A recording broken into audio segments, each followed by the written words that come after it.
Chinese students expecting to graduate in 2010 are already thinking about their job prospects after college. And for most, those prospects are significantly worse than they were just a year ago. Previously, many students tended to stay in the capital, where employment and particularly pay prospects were seen as better than those offered by smaller towns. But a recent Xinhua report found that the number of non-Beijing students considering returning to their hometowns rather than staying to look for employment in the capital has risen significantly.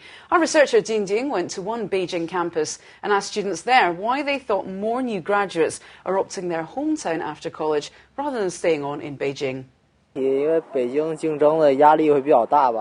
Because of greater pressure in Beijing, for example, commuting is more difficult due to the size of the city and the traffic. In Beijing, living costs such as rent are too high, and as a result, couples may cohabit and split the rent. In short, there are many difficulties. And in addition, at home, family connections could help finding a job. I think that the main reason is simply that it is so difficult for them to find jobs in Beijing, so they choose to go home, where relatives can be helpful. I think because they grew up in their hometown, it is a good idea for someone who has graduated to Beijing to return home to work and contribute to their hometown. I feel it's just according to the situation. If there aren't many good job opportunities in Beijing, they will return home, where the career development possibilities are better.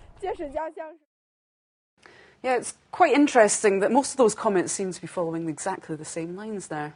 Well, a couple of people saying that they want to go home because family connections can help them out, and that's something that's obviously more of a consideration here in China than possibly back in the West, where family connections do play a stronger role, particularly when it comes to finding jobs. Absolutely. This Guangxi, this thing that's very, very famous here in China, does seem to be very much in force when it comes to finding a job after work.